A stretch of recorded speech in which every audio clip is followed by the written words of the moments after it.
everybody. Welcome. I am Heather from Children's Book World, and I am super excited because I am here with one of just not only my favorite author and favorite illustrator, but one of my favorite people, Peter Brown. And we are here the night before the book birthday for his new book, Fred Gets Dressed. And I am super excited that you are all going to get to see this. Peter's going to talk to us in a few minutes, show some slides, share some stuff with you, but I want to just go over a couple of quick things. If you comment in the comment field, ask a question, just say hi, tell us where you're from, tell us what you love to wear, anything like that, I am going to jot your name down. And then at the very end of the presentation, Peter is going to pick a winner for a signed poster. So don't be shy. Comment away. Like I said, ask a question. Tell us where you're watching from. Tell us what you like to get dressed in. And then we will write your name down. I also want to make sure everybody knows Peter is signing books for us. So if you would like your own copy that is signed of Fred Gets Dressed, there is a link right on our website, which is childrensbookworld.net. And I'll throw that up here right now, just so you don't forget. Signed books are available, and you can get your very own copy. So I'm going to have Peter share his screen with me. So then if you share with me, I will share with the world. Can I just say hello first to everybody? And yes. I'm excited to be here. Heather, it's so nice to see you virtually. Although I saw you in person the other day. Yeah. That was really nice. But I'm really glad this worked out. So excited to talk to you and everybody about Fred Gets Dressed. So now let me share my screen. Okay. I think I'm sharing. You are. All right. I'm popping up and I'm popping myself off.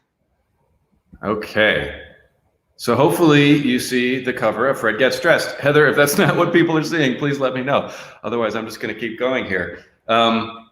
So this is my new book, Fred Gets Dressed. And, long before I was a professional author and illustrator, I was just a little kid who liked to draw. And there I am. I think I was in kindergarten when this picture was taken. That's little 5-year-old me, maybe 6-year-old. I don't know. But it was around this time of my life that I had an experience that inspired my new book. And so I'd like to take a few minutes to kind of tell you the story behind the story of Fred Gets Dressed. Now, when I was 5 years old, one day when I was 5 years old, I went exploring through my house and I ended up wandering into my parents' bedroom. And I started searching through my mother's things, specifically my mother's makeup, because I was a little kid who loved to draw. I was always drawing pictures with crayons, and sometimes I painted pictures. I always had like little watercolor sets. I loved art. I loved paint. And to me, makeup was paint that my mother put on her face. So of course I was curious about it. So there I was in my parents' bedroom playing around with my mother's makeup, but of course I didn't know what to do. And I ended up kind of smearing it across my cheek. And it was right around that time that my mom came into the room and she found me looking like that. And her reaction was so simple, but so sweet and so lovely. She just smiled.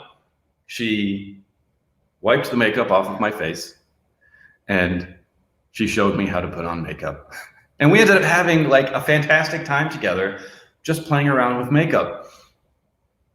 And I just love that moment. I love that I felt free to explore and experiment. And I love that my mom, when she found me, she really encouraged my curiosity, and she just kind of sat with me and hung out with me and had fun with me in that moment. I just thought that was it's just one of my favorite memories from my childhood. And so a few years ago, I was thinking about story ideas and I remembered this moment and I just decided there's something there. There's something I can do with that experience with a picture book. Maybe I won't tell the exact story of what actually happened, but I feel like I'm onto something. And so I started working on Fred Gets Dressed. Now, obviously, when you pick up a picture book, a published book, what you see is the finished product. You don't see all the work that goes into it. So here's a sketch, for example. Here's a sketch for the cover of the book. And that's not the cover that you see when you buy the book. This is a sketch that you get to see when you're hanging out with me online like this right now. And one of the things I do, aside from sketching, when I have an idea for a story, is this thing that I call story mapping. A million things could happen in this story, and I have to figure out what happens first, what happens second, what happens third, throughout the entire story till the very end. And I'm a visual guy, I'm an author and I'm an illustrator. And it helps me organize my thoughts to kind of lay them out on a piece of paper like this. I write down all these little ideas. I circle them. I start drawing arrows from one idea to the next. I begin crossing out the ideas that I don't like anymore. And I do this over and over again. And eventually I start figuring out exactly what I want to happen in the plot of my story. At a certain point, I have to start typing things up on my computer because I have to give to the publisher a manuscript. A manuscript is like the typed out story, the text of the story typed out for the publisher to use. This is an early manuscript and it's very messy because when I'm starting off in the process, I'm writing little notes to myself. You can see there's like blue letters and there's some red letters. I think there's some purple also because I'm making little notes to myself about the wording. I'm making notes to myself about art, about maybe an illustration idea. And so in the early days of my writing, my manuscripts are very messy like this. Eventually, I have to clean it up and polish it off and hand over to the publisher just the words themselves without all this different colors and these different notes and things. I said earlier that I thought I wanted to use this idea from my own childhood as the inspiration for a book, but I thought maybe I'd make some changes. And one of the changes I made, of course, was I decided not to name the boy character Peter. I named him Fred. And I had to figure out, what is Fred going to look like? So in the beginning, I didn't know what he was going to look like. And I just began playing around in my sketchbook with pencils and drawing on paper, imagining different kind of designs for this character, different drawing styles even. Some of these drawings are a little more realistic. Some of them are a little more cartoony. Because in the beginning, I didn't know what I was doing. I just thought, I'm going to try every idea that pops into my mind. But over time, slowly but surely, I gradually worked out what I wanted Fred to look like. I mentioned earlier that I had that experience with my mom where I tried on her makeup. But on other occasions, I tried walking around in her high-heeled shoes, which I still don't understand how anybody walks around in high-heeled shoes, especially when I was a kid, because my mom's shoes were huge compared to my little feet at the time. And on other occasions, I played around with her jewelry. Her jewelry was almost like toy. They're almost like toys to me, because they're glittery and sparkly, and they're kind of fun to touch and play with. And of course, her clothing was interesting to me because my parents had very different wardrobes. My dad's side of the closet was boring. He basically wore a button-down shirt, khaki pants, and brown leather shoes every day of his whole life. My mom, on the other hand, had different colors and patterns and textures and materials, and so I was much more interested in what was going on in my mom's side of the closet. So I decided to make Fred Gets Dressed a story about a boy who not only plays around with makeup like I did, but he also gets dressed up like his mother. I thought if this is a story about a Fred getting dressed, it kind of makes sense for him to start off undressed. We see the complete transformation from undressed to dressed. And I began playing around in my sketchbook with little doodles like these you see on the screen, trying to figure out how can I show Fred kind of romping around the house and having lots of like energy and life without actually showing off his private parts, you know what I mean? So I had to be careful, but I also wanted it to be fun and believable. And so these are some of the drawings I made. Of course, I had to figure out what Fred's mother looks like. She's largely based on my own mother. And so I sort of figured out what Fred's mom looks like and the different kind of outfits she would wear and the different things she would do with her hair and her makeup. So what you're seeing on the screen, these last few slides, they're all like sketches, This is the planning phase of the process. I'll get to the finished art later, the stuff you actually see in the book. But a lot of the process is just taken up by sketching and planning and getting to know the characters in this way. Now, I liked the idea of telling a story about a boy and his mom, but I actually thought for this story, it made sense to include Fred's father. I thought it was kind of important, actually, to show both of Fred's parents supporting him and encouraging his curiosity and his creativity, just like my mom's encouraged my creativity and my curiosity. So I decided to include Fred's dad in the story. He's got a very small part, but I think it's an important one. And I began figuring out, what does Fred's dad look like, and what are the kind of clothes that he wears? So these are called thumbnail sketches. They're about the size of my thumb. They're tiny little drawings that I do in my sketchbook. In this case, I'm doing them with pen on paper. I do a lot of thumbnail sketches. I filled up so many pages of my sketchbook with these tiny little drawings. And I do these for a few reasons. I mean, mostly I'm just trying to get to know Fred's world. I'm trying to imagine his home and his life and the different scenes from the story. And after I do a lot of these little thumbnail sketches, I feel like I really know Fred's world. And then it's a lot easier to then begin working on the actual sketches for the scenes that I want to illustrate throughout the story, the bigger finished sketches. Now, this actually isn't a finished sketch. You can see it's pretty scribbly, pretty rough.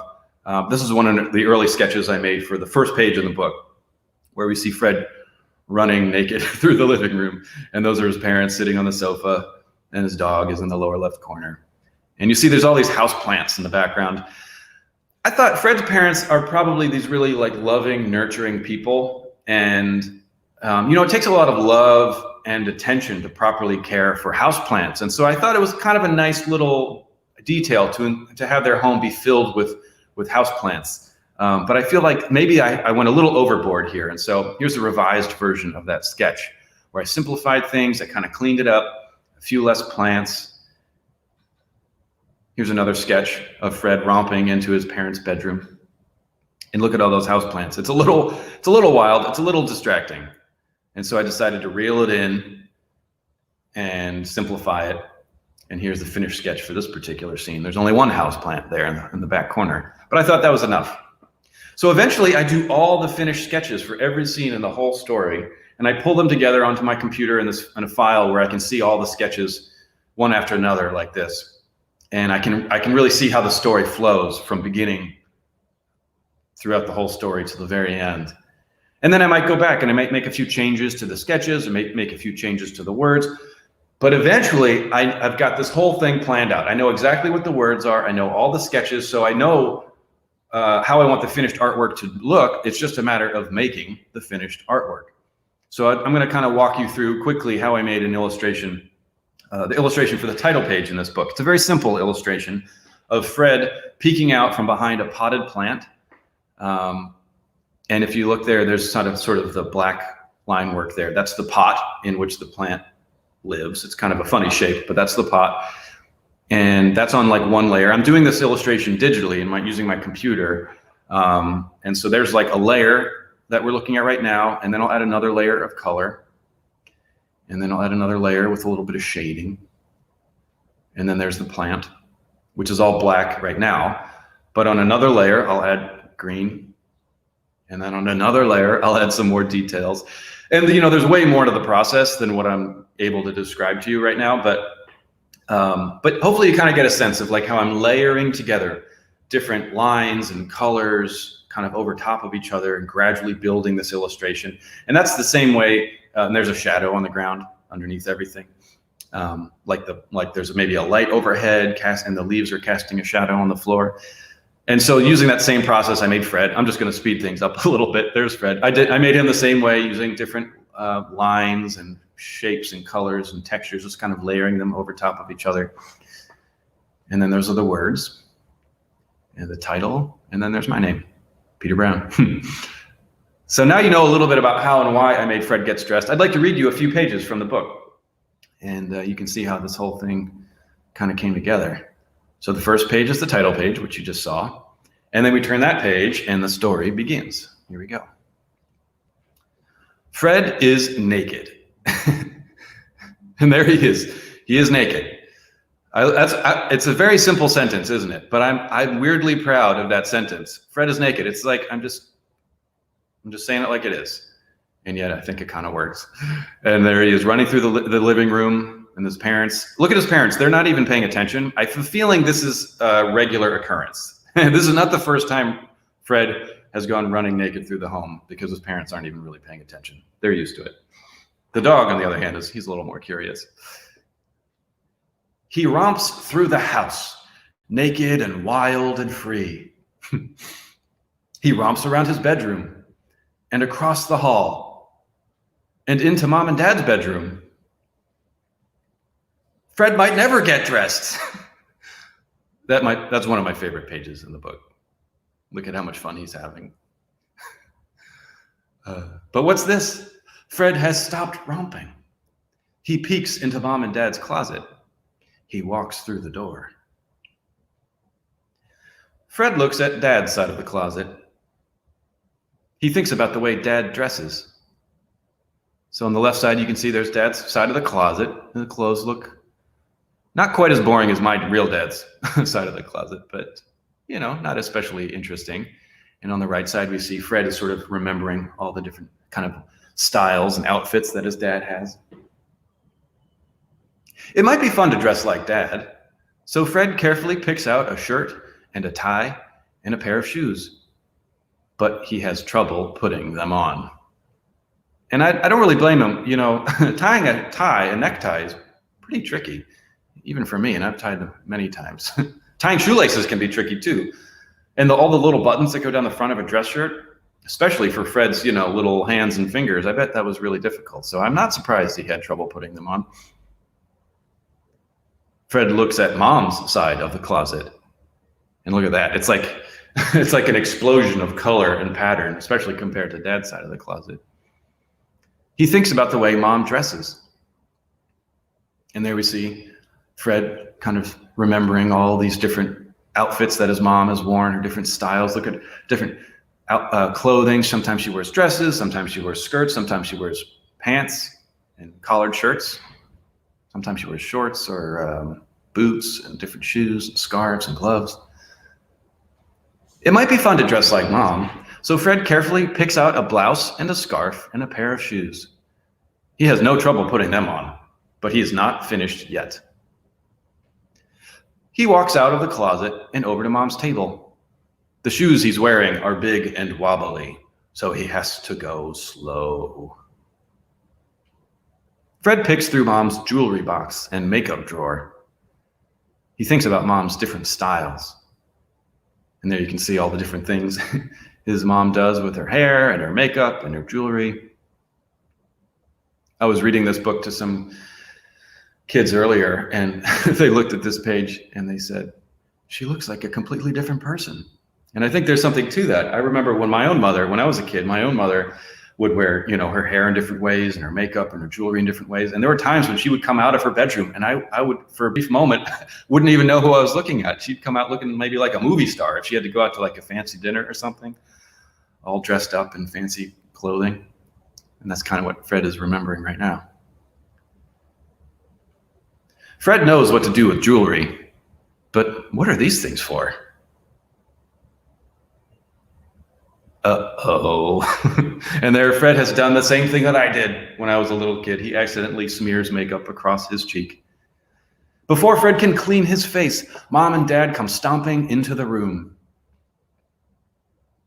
And here's a page with no words on it. Now, when you come to a page with no words on it, does that mean that this page is unimportant and you're supposed to just skip right over it? No, of course not. In fact, I would actually say that a wordless page in a picture book is probably especially important. There's probably a good reason why the author and illustrator decided not to put any words on that page. What I was thinking here was, without any words on this page, we're really just left to kind of wonder what the characters are thinking and feeling in this moment. I'm not telling you anything. And so every reader might have a slightly different reaction. Some readers might come to this page and be a little worried. Some might be happy. Some might be just curious. There's no wrong thing to feel in this moment, but I just wanted to let readers kind of feel whatever it is that they're going to feel without me telling them what to feel. And so that's why I decided not to put any words on this page. So I like to imagine, what is Dad thinking right here? What is Mom thinking? I wonder what Fred is thinking in this moment. But I think I'm actually going to stop right now and do a little drawing demonstration for you guys. And if you're really curious about the story, I really hope you'll check it out for yourself and see for yourself what happens next. Let me see if I can stop sharing here. So hopefully you see me again. Hello, everybody. If you don't see me, please somebody flag me down. All right. So I'm going to draw a picture of Fred. Fred gets dressed, of course, so he'll be wearing clothes. Don't worry, he'll be wearing clothes. All right, let's see here. I've learned a few things about drawing over the years, as you can imagine. One of the things I've learned is that I can draw just about anything with only 3 simple lines. A straight line, a circly line, and a squiggly line. If you can draw those 3 kinds of lines, you can really draw just about anything. You just have to know. You just have to know where to put the straight lines and where to put the circly lines and where to put the squiggly lines. So I'm going to draw some of those simple lines on this piece of paper, and hopefully it will turn out looking like Fred. I'm sure it will. I'm sure this is relatively new. Usually, I do these drawings over and over and over again. I do them like 1,000 times, and then I'm very confident. But you're catching me. The book isn't even officially out in the world yet. Tomorrow's the publication date, so I've only done this drawing about 10 times. So let's see. Fingers crossed. But I'm pretty confident. I'm a professional illustrator. I can do this. Okay. The whole thing's going to start with one straight line in the middle of the page, like this. Oh, and by the way, I'm doing this thing where I start by drawing with pencil, and then I'm going to kind of sketch in the drawing, make sure everything fits, and then I'm going to go over it with marker, and then I'm going to erase out the pencil. So, yeah, there you go. I'm going to start by just drawing a triangle, like so, and then I'm going to draw a circle.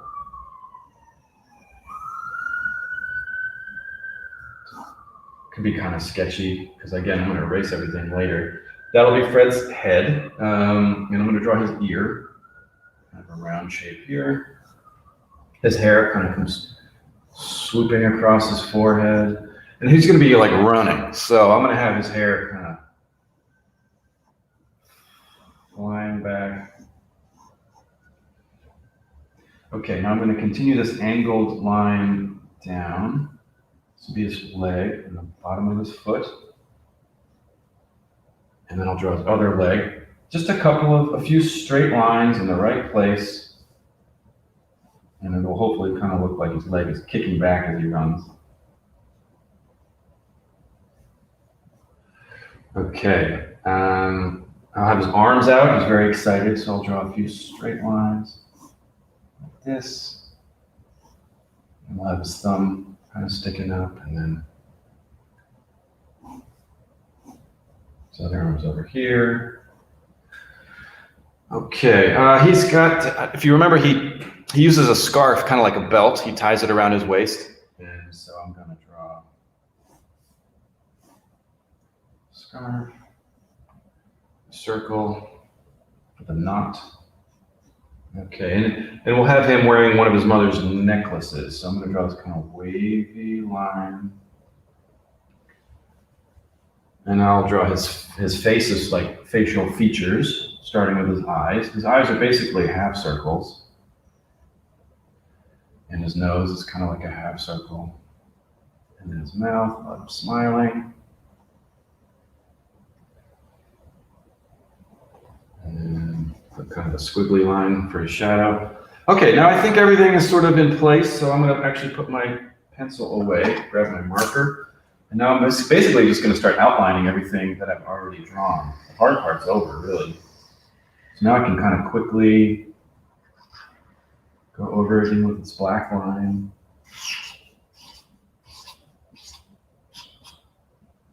And then his hair comes swooping back, like so.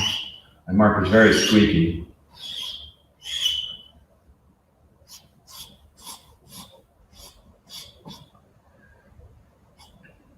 I like to put little squiggles in ears. You know, inner ears are kind of complicated, so I don't worry about all the actual little details. I just put a little squiggle and it kind of feels like an ear, I think. His eyes. his nose, his mouth, and then I'll color that in. Okay, now I'm going to draw this line from his chin all the way down to his toe.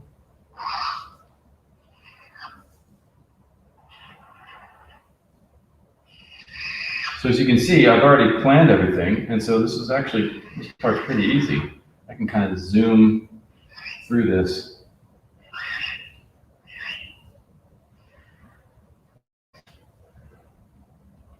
I'll try a knot in the scarf.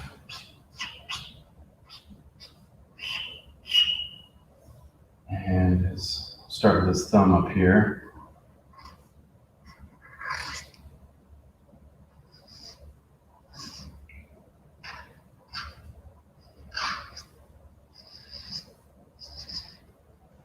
Give him some fingers, just a few little lines, toes.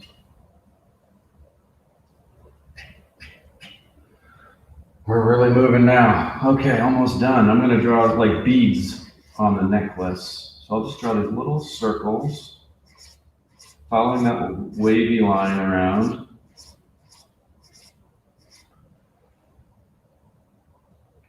Okay, I'm gonna put a squiggle on the ground for his shadow. And when he's not even touching his shadow, so it makes it look like he's up in the air. He's really moving. He's really running around. Do a little shading real quick. Almost done here. Am I forgetting anything? Maybe I'll give him a couple of bracelets. Just little kind of loopy shapes.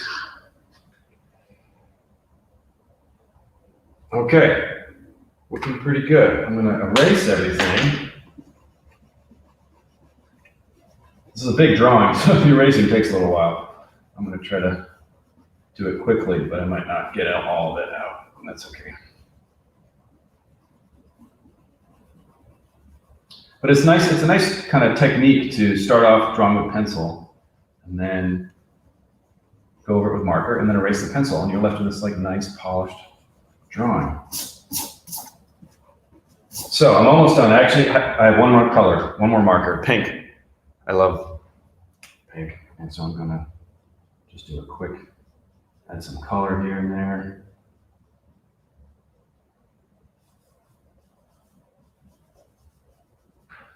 And of course we have to draw the little makeup he smudges across his cheek. And then, all right, you know what?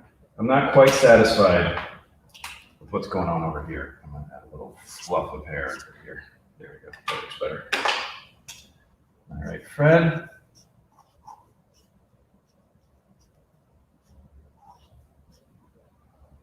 And then I'll sign my name down here. And that's how you draw Fred from Fred Gets Dressed. I think it looked pretty good. I bet in a year from now, my Fred drawing will be even better. You know, having done it 1,000 times by that point. But considering the book isn't even published yet, I'm pretty satisfied with this. All right. Well, looks really good. Okay, thank you. Great. Here, I'll do a little zoom in here. Ooh, zoom in. Awesome. Thank you. It is so fascinating to get to peek behind the curtain of a book and to see everything that goes into it, and then to be able to see your process in drawing. It really is. I can't thank you enough. And we do have questions. Okay. So I'm going to get right to it. Here we go. The first question is from Lori. And this is when you were showing us all your smaller drawings. So how do you get so much detail in such small drawing? I wonder if she means the thumbnail sketches. Thumbnails. Yeah, that's when she posted it. Yeah, it's let's see, do I have that sketchbook here? This is my sketchbook for the whole thing. So here's the actual ones. They are pretty tiny, aren't they? Well, I use a pen that has a pretty fine point on it. And I also don't there's not that as much detail as you might think. There's a lot of shading. It's just sort of filling in areas with like a little bit of color, or black in this case. And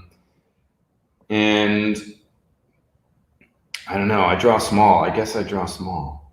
It's hard to explain. You spend your whole life drawing and you just sort of fall into certain habits and certain patterns. And I like to do the thumbnails. I like to do them this small because it doesn't take very long to draw one of these little drawings. So to do all of these drawings, it probably took me, I don't know, maybe a couple hours to do all these drawings. And that's time very well spent, because after a couple of hours, I now have this like library of scenes from around the story that I can draw from. And so anytime I'm working on the art for the book, maybe a certain composition or a certain little scene isn't really looking quite right to me. Well, I can come back to this and I can sort of be like, well, okay, that first idea didn't work very well. What else did I do? Oh, I like this one.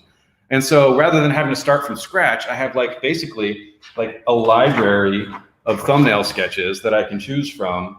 And that's really a helpful part of the process. So it just goes on and on. But I don't know if that really answered your question, but there you go. I think it did. Okay. Another question. This is from Adam. Do you find inspiration for your work inside or outside? Well, I guess both, but mostly outside. I mean, most of my books are actually about nature. Books like The Curious Garden, The Wild Robot, even Mr. Tiger Goes Wild, it takes place in large part out in the jungle. And so I find that a lot of my ideas are about nature, and every time whenever I go out into nature, like on a hike into the woods or something, I find I get inspired. So I would say, if I had to pick one, I would say I get inspiration from the outdoors. But then you get a book like Fred Gets Dressed, which is entirely indoors. Now, you noticed I mentioned in my slideshow that I had filled the house with houseplants. At one point, there was way too many houseplants. I think that was kind of my way of bringing the outdoors indoors, because I like drawing plants so much that I was like, I'm just going to cram plants into this house, and then it'll be like my favorite things to draw.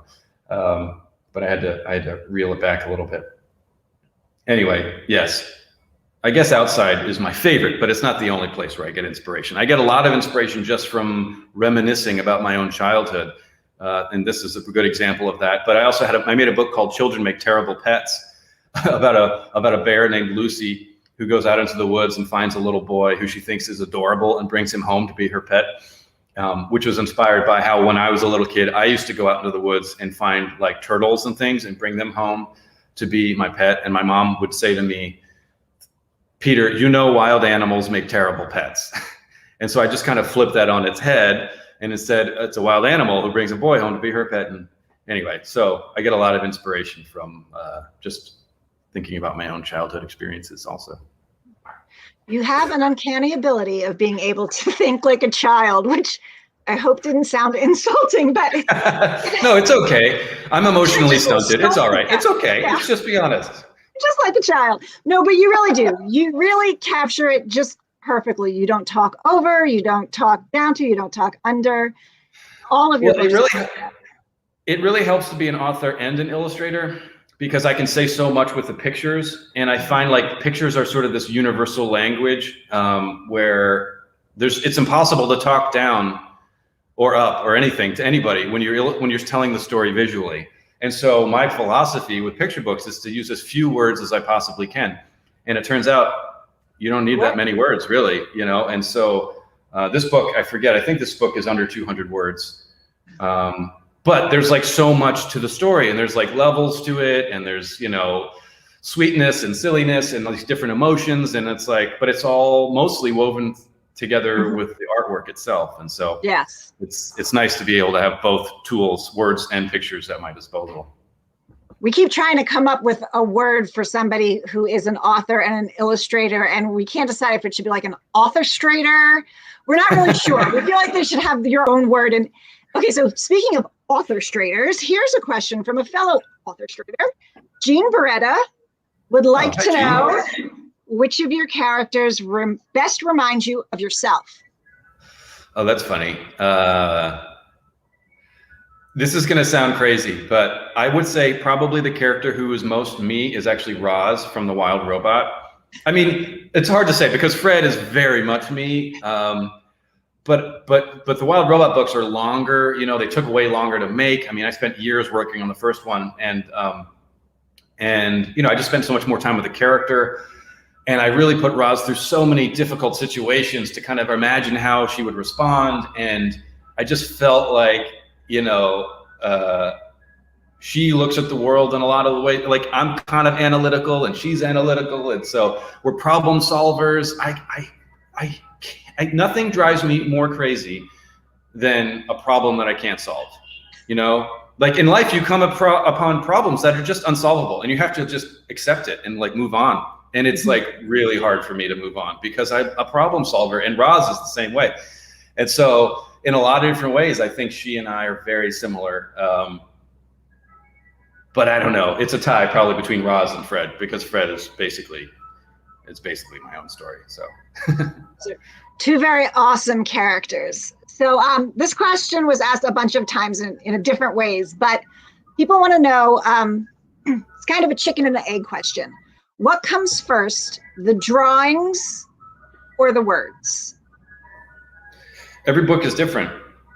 You know, I have a book here I made a while back called The Curious Garden, which started off as pictures. I was just drawing. This inspired by a real place in New York City called the High Line, this abandoned elevated railway that has been since turned into a park. When I found it, it was just abandoned and overgrown with wildflowers and trees and grasses and things. And it was just so inspiring to me to see nature growing and thriving in like the least likely place, you know, on this man-made structure in the middle of this industrial part of one of the, probably the biggest city in the country. And there's nature, like a meadow sprouting up by itself. So anyway, I spent probably a year just drawing scenes of nature living in surprising places before I started figuring out what the story was going to be for The Curious Garden. In other cases, like I mentioned this one earlier, Children Make Terrible Pets. I had that idea about me bringing home wild animals when I was a little kid. And I just had this idea, like a wild animal brings home a boy to be her pet, or I think it was brings home a child to be her pet, something like that. And I just literally wrote that line in my sketchbook. And then I started kind of playing around with wordings and seeing where the text would go from there. And then I started figuring out what the characters look like afterwards. So, and other books are some other kind of combination of those things, but there's no one way for me. I mean, maybe there's authors and illustrators who have kind of a set process, but I think most of us are pretty flexible and we kind of follow the inspiration where we find it. And sometimes it's with the words and sometimes with the pictures. And oftentimes it's kind of this weird middle ground where we're bouncing back and forth like rapid fire between one and the other. And days can be really weird, you know, bouncing between the words and the pictures. And it's fun though. It's exciting because usually that happens when you're really excited, and that's like such a good feeling. Well, I want to thank you for being here tonight. But before we end this and go, we have a prize for some lucky viewer. So, can you please pick a number between 1 and 22? I will pick the number, the number I used to play soccer in when I was growing up, number 10. Number 10, Lori Anastasio, who asked a bunch of questions all the way out in California. Congratulations, Lori. That's awesome. You are the winner. Lori, what I'll need you to do, I'm just going to throw this up on here really quickly. This is our store email. If you could just email us, tell us you are the winner. I will make sure that you get your gift from Peter. As much as I hate to say goodbye, my lights have now flickered twice. I don't know if you saw that. Is it raining where you are? We seem to be getting flickering from lightning. Oh yeah. Well, yeah. So Heather and I don't live so far apart from each other. Yeah. And don't work and live so far apart from each other. I haven't seen lightning yet, but I have to walk 20 minutes home, so I should probably hit the road. Oh my gosh. Okay. Yes, we don't want you to get caught in it. Well, all right, folks. There is still you can get signed copies. Jump on our website, childrensbookworld.net, order them up. Peter, you are the best. Thank you so much. We are so excited. Early happy birthday to Fred. Thank you. Thanks, Heather. Thanks for everybody who's tuned in. I'll see you later. Bye-bye.